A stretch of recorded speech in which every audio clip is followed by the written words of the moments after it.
Good morning everyone. तो I hope आप सब लोग बहुत अच्छे होंगे। काफ़ी दिनों बाद आज मैं ऑनलाइन आया, लेकिन मैंने अपने पीएनएल के जो भी वीडियोस हैं वो आप सभी के साथ कंटिन्यू शेयर करते रहे हैं। और आप सभी ने देखा भी होगा कि इन दिनों मेरा बहुत ज़्यादा लॉस भी हुआ, जिसमें continue 3K 4K 5K maximum 10K तक गया।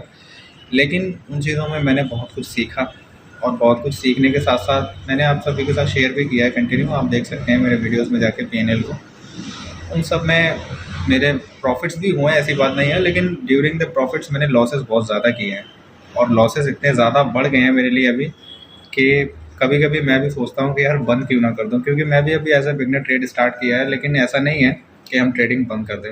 अभी तो स्टार्टिंग है, और स्टार्टिंग में अगर हमें लॉस हो रहा है तो वो ठीक है, क्योंकि लॉसेस से हमें बहुत कुछ सीखने को मिलेगा।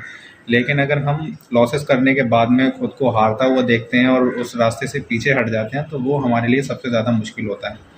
तो कोशिश ज़्यादा से ज़्यादा कंटिन्यू यही करते रहना चाहिए कि अगर आपकी ट्रेडिंग कंटिन्यू है और उसके बीच आपको लॉस हो रहा है, तो आप अपने उन लॉसेस की जो कमी है ना, उनको ढूंढिए। आप लॉस कर रहे हैं, कहाँ कर रहे हैं, कैसे कर रहे हैं, उन चीज़ों का आप पता लगाइए। अगर आप उनके बारे में पता लगाते रहेंगे कंटिन्यू, और उनके बारे में स्टडी करते रहेंगे, मार्केट को अच्छे से एनालिसिस करते रहेंगे, then there are some possibilities कि आप अपने लॉसेस को कवर कर सकते हैं और उनको प्रॉफिट में चेंज कर सकते हैं।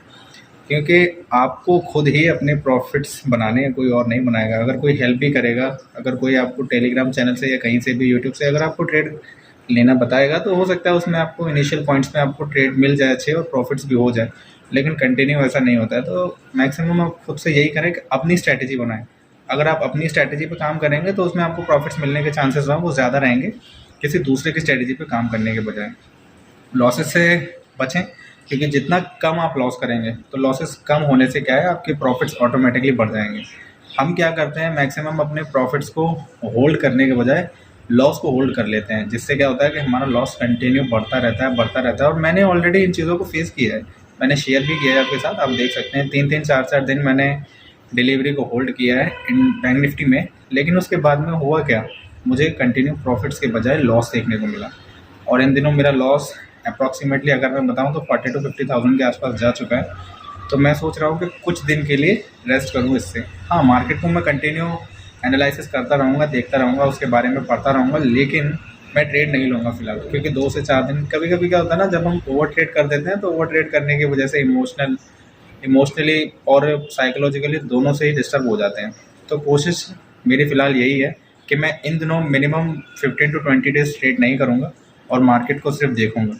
और देखने के बाद जब मुझे लगेगा कि हाँ, मैं अभी थोड़ा ठीक हूँ पहले से, उसके बाद में ही ट्रेड करूँगा। और मेरा सभी के लिए मैक्सिमम यही सजेशन है कि अगर आपको कंटिन्यू लॉसेस हो रहे हैं, और कंटिन्यू लॉसेस होने के बाद में अगर आपको लग रहा है कि मुझे अब ट्रेडिंग छोड़ देनी चाहिए, तो ऐसा नहीं है कि आप ट्रेडिंग को छोड़ दो। हाँ, ये है कि कुछ समय के लिए आप उससे ब्रेक ले सकते हैं। ब्रेक लेने के बाद में आप उसको रीस्टार्ट कर सकते हैं। क्योंकि आप किसी भी फील्ड में जाइए, परेशानी तो हर जगह आती हैं, कांटे तो हर रास्ते में होते हैं, लेकिन उन रास्तों को पार करने के बाद में जो मंजिल होती है ना, वो बेहद खूबसूरत होती है। तो उसके लिए आपको कंटिन्यू रहना होगा, खुद को स्टेबल रखना होगा, मेंटली स्ट्रांग बने रहिए। क्योंकि आज नहीं तो कल जो लॉसेस है वो प्रॉफिट्स में चेंज होंगे। लेकिन ये चीज़ें समय मांगती हैं, और समय होने के साथ साथ आपको उसके बारे में कंटिन्यू जानकारी लेती रहनी होगी। क्योंकि जब तक आप जानकारी लेते रहेंगे, आप और भी ज़्यादा स्ट्रांग होते रहेंगे ट्रेडिंग में। तो पढ़ते रहिए और बढ़ते रहिए, वही आपको आगे लेके जाएगा।